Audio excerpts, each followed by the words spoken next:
সপ্তম শ্রেণীর প্রিয় শিক্ষার্থীরা, গত ভিডিওতে আমি তোমাদের ইংলিশ বইয়ের ইউনিট 1 লিসন 2 এর সমাধান দিয়েছি। আজকের এই ভিডিওতে আমি তোমাদের ইউনিট 1 লিসন 4 এর সমাধান দিব। তোমাদের ইউনিট 1 লিসন 3 এর সমাধান দিচ্ছি না, কারণ তোমাদের লিসন 3 তে তোমাদের একটা কনভারসেশন অর্থাৎ ডায়লগ দেওয়া আছে, যেটা তোমাদের ক্লাসে নিজেদের শুধু অভিনয় করে দেখাইতে হবে, অর্থাৎ বইতেই আছে কনভারসেশনটা। ঠিক আছে, ওই কনভারসেশনটা বই থেকেই পড়ে নিবা। আর তারপরও যদি না বুঝো তাহলে তোমরা কমেন্টে জানাবা, আমি তোমাদের ওটা বুঝিয়ে দেবো। ঠিক আছে, আচ্ছা চলো দেখি ইউনিট 1 লিসন 4 কী লেখা আছে।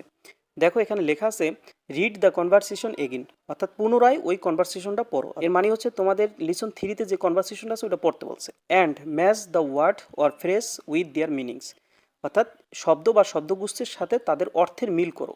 One is done for you, একটি তোমাদের জন্য করে দেখা হলো। অর্থাৎ এই যে দেখো তোমাদের একটা বক্স বা ছক দেওয়া আছে, এই ছকের এই বাম পাশের ওয়ার্ডগুলোর অর্থের সাথে ডান পাশের ওয়ার্ডগুলোর অর্থের মিল করতে বলছে। আর মিলটা কিভাবে করতে বলছে? দাগ টেনে। দেখো এইখানে তোমাদের বাংলায় লেখাই আছে, দেখো আর একটু সুন্দর করে লেখা আছে, কথোপকথনটি পুনরায় পড়ো, অর্থাৎ কনভারসেশনটা পুনরায় পড়ো এবং শব্দ বা শব্দগুচ্ছগুলো পাশের অর্থের সাথে দাগ টেনে মিলাও। ঠিক আছে, অর্থাৎ দাগ টেনে টেনে তোমাদের মিলিয়ে দিতে বলছে। দাগ টেনে মিলানের পূর্বে তোমাদের প্রথমে এই শব্দের অর্থগুলো জানা উচিত। ঠিক আছে, আমি প্রথমে সবগুলো শব্দের অর্থ তোমাদের আগে বলবো, তারপরে দাগ টেনে আমরা মিলিয়ে দেবো। ওকে, ছকের বাম দিকের ওয়ার্ডগুলোর অর্থ কি আমরা একটু দেখে নিই। দেখো এক নম্বরে যেটা তারা করে দিছে, এই যে দাগ টেনে, এটার অর্থ হচ্ছে কামনেস অর্থাৎ নীরবতা। 2 নম্বর হচ্ছে ইন ফ্রন্ট অফ অর্থাৎ সামনে। 3 নম্বর হচ্ছে মাইন অর্থাৎ আমার বা আমার নিজের। 4 নম্বর হচ্ছে হিউজ বিশাল বা বড়। মারি অর্থ হচ্ছে কাদাযুক্ত বা কর্দমাক্ত। ঠিক আছে, আর মাল্টি স্ট্রেট হচ্ছে দোতলার বেশি যে তাল্লা দিয়ে যে ভবনগুলো হয় ওইগুলোকে মাল্টি স্ট্রেট বিল্ডিং বলে। এরপর দেখো ভিকেলস অর্থ হচ্ছে হলো যানবাহন। দেখো তারপরে আছে নেস্ট অর্থ পাখির বাসা। তারপর আছে নিয়ার বাই অর্থ কাছাকাছি বা নিকটে। এবং টেনে আছে ভ্যাকেশন অর্থ হচ্ছে ছুটি। এবার আমরা ডান পাশের শব্দগুলোর অর্থ জেনে নিই। দেখো মাই ওন, আমার নিজের।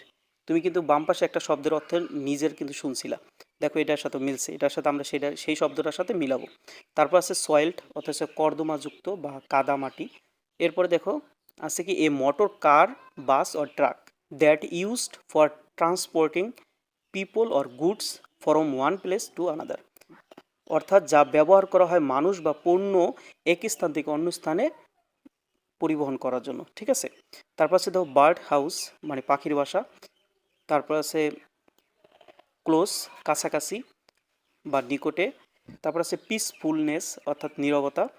ভেরি বিগ বা লার্জ, বড় বা বিশাল। বিফর অর্থ হচ্ছে পূর্বে বা সামনে। হলিডে ছুটির দিন। Having more than 2 floors or levels, অর্থাৎ দুইয়ের বেশি তালা। ঠিক আছে, ওকে আমি জানি তোমরা এই শব্দের অর্থটা শোনার পরেই বুঝতে পারছো যে কার সাথে কার মিল হবে। দেখো প্রথমটা তো তারা করছেই, ওটা আর দেখাইলাম না। 2 নম্বর দেখো কি লাগছে, ইন ফ্রন্ট অফ অর্থ সামনে। তোমাদের কিন্তু এই পাশে যখন আমি শব্দ অর্থগুলো বলছিলাম তখন কিন্তু এই যে বলছিলাম বিফর অর্থ পূর্বে বা সামনে, তাহলে আমরা ইন ফ্রন্ট অর্থ সামনে এবং বিফর অর্থ সামনে, এটার সাথে এটা দাগ টেনে মিলাতে পারি। তারপর আছে দেখো মাইন অর্থ হচ্ছে আমার নিজের। তোমাদের কিন্তু আমি বাম পাশে যে মাই ওনেরও কিন্তু বলছিলাম যে আমার নিজের, তার মানে মাইনের সাথে এই মাই ওনের সাথে মিলবে। তারপর আছে হিউজ অর্থ বিশাল। দেখো এইখানে ভেরি বিগ বা লার্জ, এটার অর্থ কিন্তু বিশাল, তাহলে আমরা হিউজের সাথে ভেরি বিগের সাথে মিলিতে পারি। এরপর আছে মাটি অর্থ হচ্ছে কাদাযুক্ত, আর এই যে উপরে 2 নম্বরটা হলো সয়েলড অর্থ হচ্ছে মাটি, এই তাহলে আমরা এই মাটির সাথে ওই সয়েলটার সাথে মিলিতে পারি। ঠিক আছে, ওকে এইবার দেখো মাল্টি স্টোরেজ দোতলার বেশি, ঠিক তেমনি দেখো বাম পাশে একেবারে নিচে দোতলার বেশি, এই যে মোর দ্যান 2 ফ্লোরস, তার মানে মাল্টি স্টোরের সাথে এই যে মোর দ্যান 2 ফ্লোরসের সাথে মিলাইতে পারি। এবার আছে নেস্ট অর্থ পাখির বাসা, আরটা দেখো এই যে বার্ড হাউস, এটার অর্থ পাখির বাসা, তার মানে নেস্টের সাথে এই বার্ড হাউসের সাথে মিলাইতে পারি। ঠিক আছে, এরপর হচ্ছে নিয়ার বাই অর্থ হচ্ছে কাছাকাছি বা নিকটে। তারপর হচ্ছে নিয়ার বাইয়ের সাথে ক্লোজের সাথে মিলাইতে পারি। নিয়ার বাই অর্থ কাছাকাছি, ক্লোজ অর্থ কি কাছে। এরপর আসছে ভ্যাকেশন অর্থ ছুটির দিন, তাই হলিডে অর্থ হচ্ছে ছুটির দিন, তোমাদের একটু আগেই বলছিলাম। তাহলে এইভাবে আমরা মিলিতে পারি। দেখো এইভাবে তোমাদের বুঝতে কষ্ট হলে তোমাদের জন্য আমি নিচে এর অ্যান্সার দেখো এইখানে পাশাপাশি লিখে দিছি, তোমরা চাইলে এইখান থেকে সুন্দর করে দেখে বুঝতে পারো। এই যে কামনেস, পিসফুলনেস, তারপর হচ্ছে ইন ফ্রন্ট অফ, তার সাথে মিলবে বিফর। মাইনের সাথে মিলবে হচ্ছে মাই ওন, অর্থাৎ মাইন অর্থ আমার নিজের, মাই ওন অর্থ হচ্ছে আমার নিজের। তারপর হচ্ছে হিউজ অর্থ বিশাল, দেখো ভেরি বিগ, এটা অর্থ বিশাল।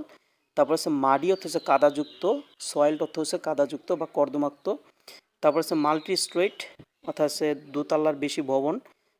ঠিক তেমনি এই পাশে দেখো having more than 2 floors or level, দোতলার বেশি তালাযুক্ত ভবন। তারপর হচ্ছে ভেহিকলস অর্থাৎ যানবাহন। দেখো যে মোটর কার দেখলে তো বোঝাই যায় এটা যানবাহন, এখানে আর বোঝানোর কিছু নাই, তো আশা করি তোমরা এমনিতেই পারবা। এবার হচ্ছে নেস্ট অর্থ পাখির বাসা, দেখো বার্ড হাউস এটা অর্থ পাখির বাসা। তারপর হচ্ছে নিয়ার বাই অর্থ হচ্ছিল কাছাকাছি, ক্লোজ অর্থ কাছাকাছি। তারপর দেখো ভ্যাকেশন অত ছুটির দিন, এই যে হলিডে অত ছুটির দিন। আশা করি তোমাদের বুঝতে কষ্ট হবে না। তারপরও যদি না বুঝে থাকো তোমরা কমেন্টে লিখবা, আমি চেষ্টা করব তোমাদের সুন্দর করে বুঝিয়ে দেওয়ার জন্য। আজ আর নয়, দেখা হবে পরের ভিডিওতে ইনশাল্লাহ।